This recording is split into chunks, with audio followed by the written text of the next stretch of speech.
ਅੱਜ ਦੀ ਕਹਾਣੀ ਹੈ ਗਰੀਬੀ ਦਾ ਕੋਰਸ।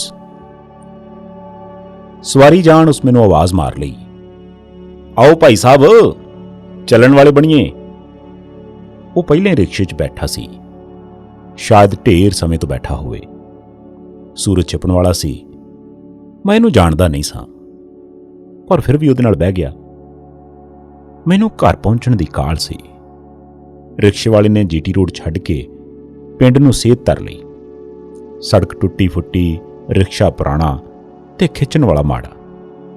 ਸਮਝੋ ਹਿੰਦੁਸਤਾਨ ਧਾਉਣ ਦਾ ਜ਼ੋਰ ਲਾ ਕੇ ਅੱਗੇ ਵਧਣ ਦੀ ਕੋਸ਼ਿਸ਼ ਕਰ ਰਿਹਾ ਹੋਵੇ, ਪਰ ਸਾਹਮਣੀ ਵਾਹ ਚਾਲਕ ਦੀ ਪੇਸ਼ ਨਹੀਂ ਸੀ ਜਾਣ ਦਿੰਦੀ।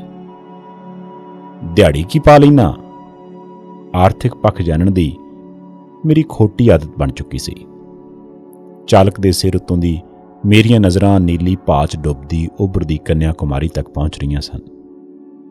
ਜੀ 5 ਮਾਲਕ ਨੂੰ ਦੇ ਕੇ 15-18 ਕਦੇ 20 ਵੀ ਵੱਜ ਜਾਂਦੇ।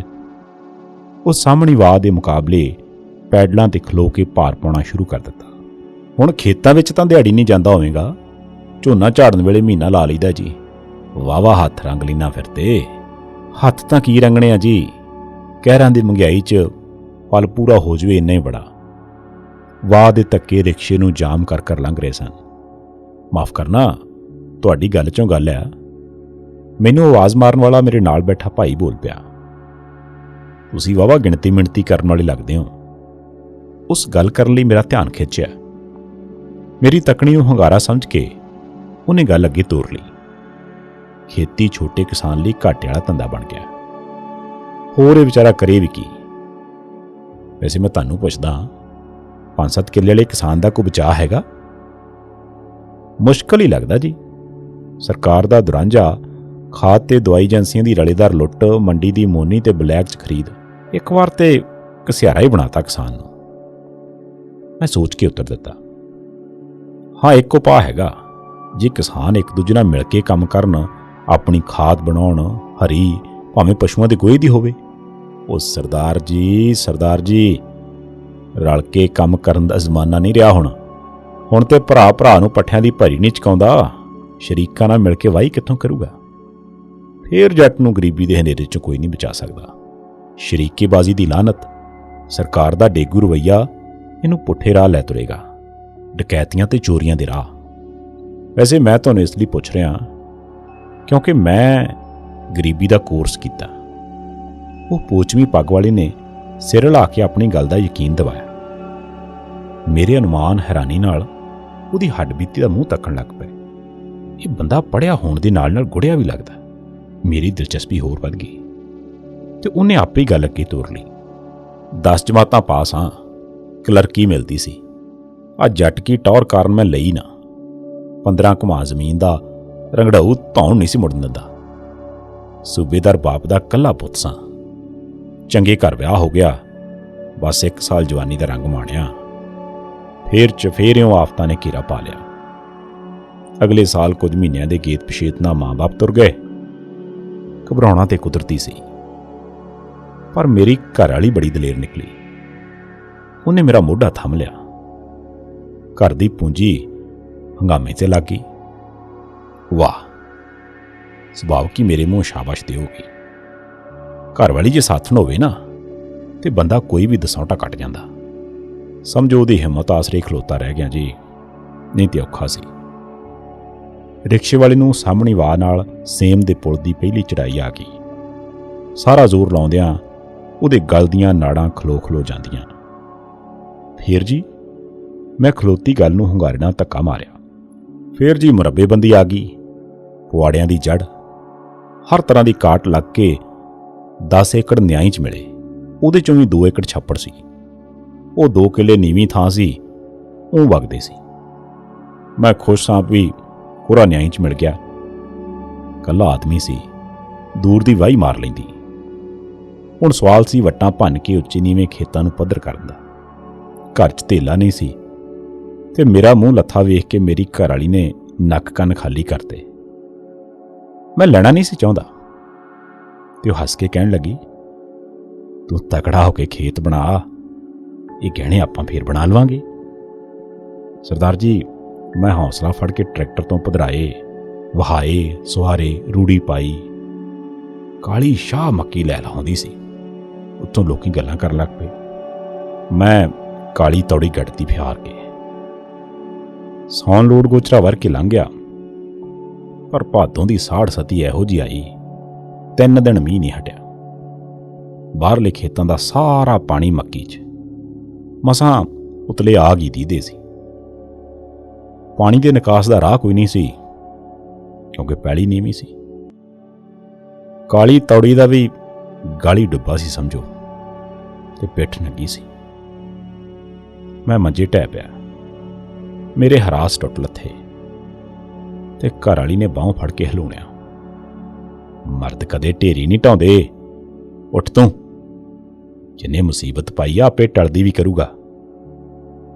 ਤੇ ਉਹਨੇ ਮੇਰਾ ਮੁੰਡਾ ਮੇਰੀ ਹਿੱਕ ਤੇ ਲੰਮਾ ਪਾਤਾ। ਘਰ ਵਾਲੀ ਦੇ ਦਿਲਾਸੇ ਨਾਲ ਮੈਂ ਮੁੜ ਉੱਠ ਪਿਆ। ਬਾਹਰ ਨਿਕਲਾਂ, ਲੋਕ ਹਮਦਰਦੀ ਨਾਲ ਆਖਣ, ਯਾਰ ਬੜਾ ਮਾੜਾ ਕੰਮ ਹੋਇਆ, ਸੌਣੀ ਤੇ ਮਾਰੀ ਗਈ ਆ, ਹਾੜੀ ਬੀਜਣ ਦੀ ਵੀ ਆਸ ਨਹੀਂ ਲੱਗਦੀ। ਗੱਲ ਕੀ, ਹਾੜੀ ਪਛੇਤੀ ਵੱਤਰ ਤੇ ਵੀ ਨਾ ਬੀਜੀ ਗਈ। ਲੈ ਦੇ ਕੇ ਉੱਚੇ ਕਿੱਲੇ ਚੋਂ ਆ ਗੱਡਾ ਕੋਇਆ, 7 ਮਣ ਕਣਕ ਸਾਲ ਭਰ ਦੀ ਖਰਚੀ ਦਾ ਮੂੰਹ ਕਿੱਥੋਂ ਤੱਕ ਬੰਦ ਕਰਦੀ। ਸਾਲ ਵਿਹਲੇ ਨਿਕਲ ਗਿਆ। ਕਬੀਲਦਾਰੀ ਨੇ ਵੱਖ ਸੰਗੀ ਕੁੱਟੀ ਸੀ। ਘਰ ਵਾਲੀ ਦੇ ਭਰਾ ਫਸਲ ਮਾਰੀ ਜਾਣ ਤੇ ਖਬਰਸਾਰ ਲੈਣ ਆਏ, ਤੇ ਮੈਂ ਉਹਨਾਂ ਤੋਂ ਮਦਦ ਲੈਣ ਲਈ ਪਤਨੀ ਨਾਲ ਸਲਾਹ ਕੀਤੀ। ਵੀ ਹੋਰ ਰਿਸ਼ਤੇਦਾਰ ਹੁੰਦੇ ਵੀ ਕਾਹਦੇ ਲਈ ਆ, ਸਾਡੇ ਤੇ ਲੋੜੇ ਦੀ ਭੀੜ ਪਈ ਆ। ਪਰ ਉਹਨੇ ਅੱਖਾਂ ਭਰ ਕੇ ਮੇਰੇ ਅੱਗੇ ਹੱਥ ਜੋੜੇ, ਕਹਿੰਦੀ ਵੇਖ ਬੰਦਿਆ, ਮੈਂ ਤੇਰੇ ਨਾਲ ਦੁੱਖ ਕੱਟੂ, ਭੁੱਖ ਸਹੁੰ, ਵਟਾਂ ਤੋਂ ਘਾਹ ਖੋਤ ਲੂੰ, ਪਰ ਤੂੰ ਮੇਰੇ ਮਾਪਿਆਂ ਅੱਗੇ ਹੱਥ ਨਾ ਅੱਡੀ। ਤੂੰ ਉਹਨਾਂ ਦੀਆਂ ਨਜ਼ਰਾਂ 'ਚ ਹਮੇਸ਼ਾ ਲਈ ਨੀਵਾਂ ਹੋ ਜਾਣਾ, ਤੇ ਮੈਂ ਤੈਨੂੰ ਕਿਸੇ ਅੱਗੇ ਲੰਮਿਆਂ ਪਿਆ ਨਹੀਂ ਵੇਖ ਸਕਦੀ। ਪਤਾ ਨਹੀਂ ਕਿੱਥੋਂ ਮੇਰੇ 'ਚ ਲੋੜੇ ਦਾ ਬਲ ਆ ਗਿਆ। ਮੈਂ ਕਿਸੇ ਰਿਸ਼ਤੇਦਾਰ ਦੀ ਸਹਾਇਤਾ ਨਹੀਂ ਲਈ। ਅਗਲੇ ਸਾਲ ਫਿਰ ਮੀਂਹ ਪੈ ਗਿਆ।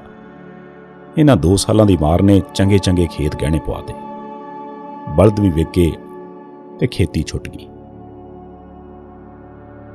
ਕਲਰਕੀ ਲੱਗਣ ਦੀ ਵੱਤ ਵੀ ਹੁਣ ਤੇ ਲੰਘ ਗਈ ਸੀ, ਤੇ ਘਰ ਵਾਲੀ ਜ਼ੋਰ ਦੇ ਰਹੀ ਸੀ, ਵਾਈ ਨਾ ਸਹੀ, ਕੋਈ ਹੋਰ ਕੰਮ ਕਰ ਲੋ, ਪਰ ਕਰੋ ਜ਼ਰੂਰ। ਦੁਕਾਨ ਪਾ ਲੋ, ਕੰਮ ਨੂੰ ਸ਼ਰਮ ਕਾਹਦੀ ਹੈ। ਦੁਕਾਨ ਪਾ ਕੇ ਕਰਾੜ ਨਹੀਂ ਬਣਨਾ। ਸ਼ਰੀਕਾਂ ਦੀਆਂ ਬੋਲੀਆਂ ਅਗਾਊਂ ਸੇਲੇ ਚੁੱਭ ਰਹੀਆਂ ਸਨ। 2-4 ਸਾਲ ਦੁਚਿੱਤੀਆਂ ਤੇ ਖੇ ਮਿੱਟੀ ਛਾਣਦਿਆਂ ਹੋਰ ਲੰਘ ਗਏ। ਕਰਜ਼ੇ ਨੇ ਵਾਲ-ਵਾਲ ਵਿੰਨ ਦਿੱਤਾ। ਓਰਾ ਗਹਿਣੇ ਪੈ ਗਿਆ ਸੀ ਮੇਰਾ। ਸਾਡੇ 2 ਨਾਲ ਖਾਣ ਵਾਲੇ 4 ਜੀ ਹੋਰ ਆ ਗਏ, 2 ਪੁੱਤ 2 ਧੀਆਂ। ਲੈ ਦੇ ਕੇ ਸਾਡੇ ਕੋਲ ਇੱਕ ਲਵੇਰੀ ਮੱਝ ਰਹਿ ਗਈ। ਮੈਂ ਉਹ ਵੀ ਵੇਚ ਦੇਣੀ ਚਾਹੁੰਦਾ ਸਾਂ। ਨਾ ਜੀ ਨਾ, ਮੱਝ ਨਾ ਵੇਚੋ। ਘਰ ਵਾਲੀ ਇੱਕ ਤਰ੍ਹਾਂ ਆੜੀ ਗਈ, ਬੱਚਿਆਂ ਦੇ ਮੂੰਹ ਦੁੱਧ ਨਾ ਖੋ। ਉਹ ਪੱਠੇ ਕਿੱਥੋਂ ਆਉਣਗੇ ਇਹਦੇ ਲਈ? ਮੈਂ ਖਿੱਚ ਕੇ ਕਿਹਾ, ਮੈਂ ਆਪ ਲੈ ਆਉਂਗੀ। ਤੂੰ ਹੁਣ ਘਾਹ ਖੋਤਣ ਜਾਏਂਗੀ ਸ਼ਰੀਕਾਂ ਦੇ ਖੇਤਾਂ 'ਚ?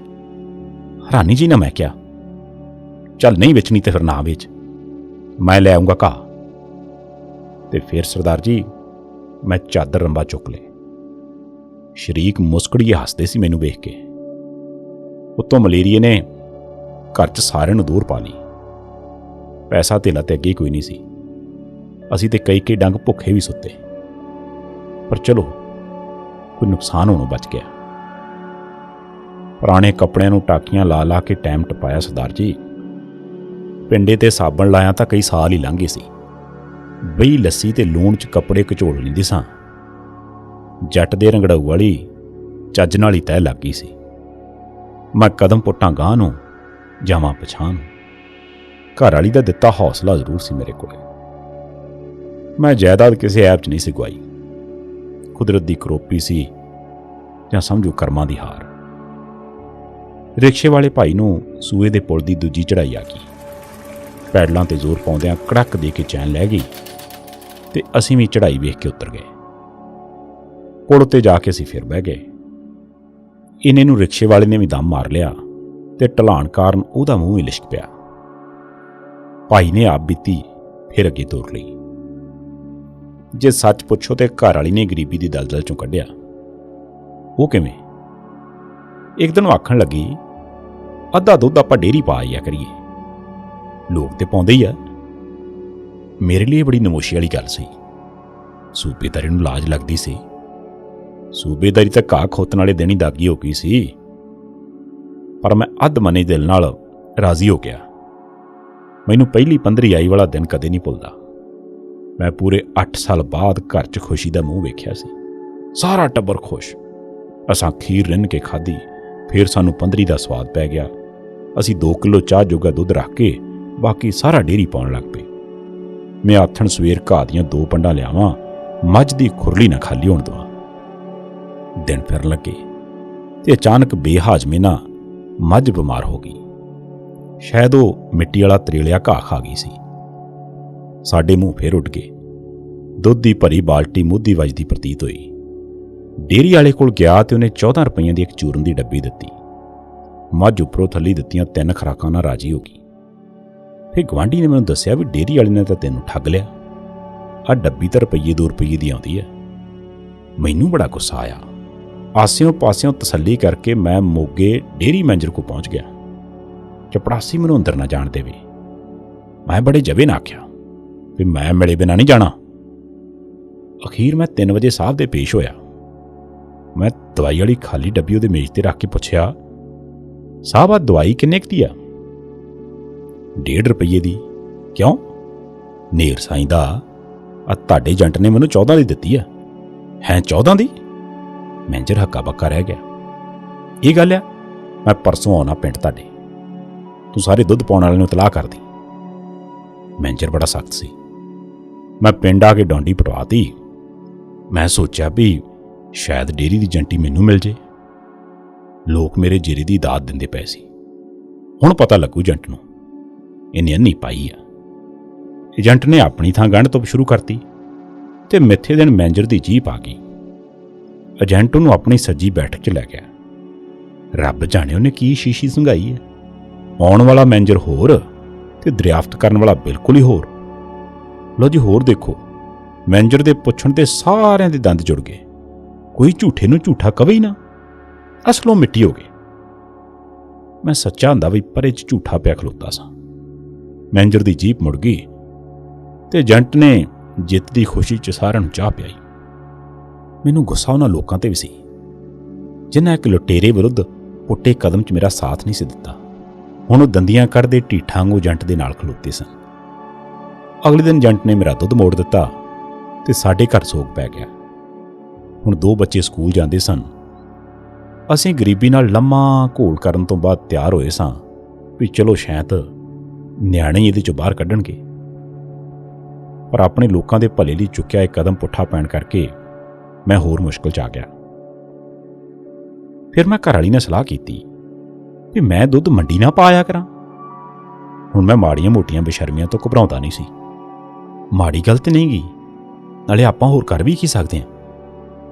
ਉਹਦਾ ਮਤਲਬ ਸੀ ਬੇਕਾਰ ਤੇ ਬਲੋਂ ਨਾ ਮਨੁੱਖ ਡਾਢਿਆਂ ਨਾਲ ਆਢਾ ਕਾਹਦੇ ਆਸਰੇ ਲਾਵੇ। ਮੈਂ ਅਗਲੇ ਦਿਨ ਦੁੱਧ ਵਾਲੀ ਢੋਲੀ ਸਿਰ ਤੇ ਰੱਖੀ ਤੇ ਨਿਹਾਲ ਸਿੰਘ ਵਾਲੇ ਮੰਡੀ ਨੂੰ ਤੁਰ ਪਿਆ।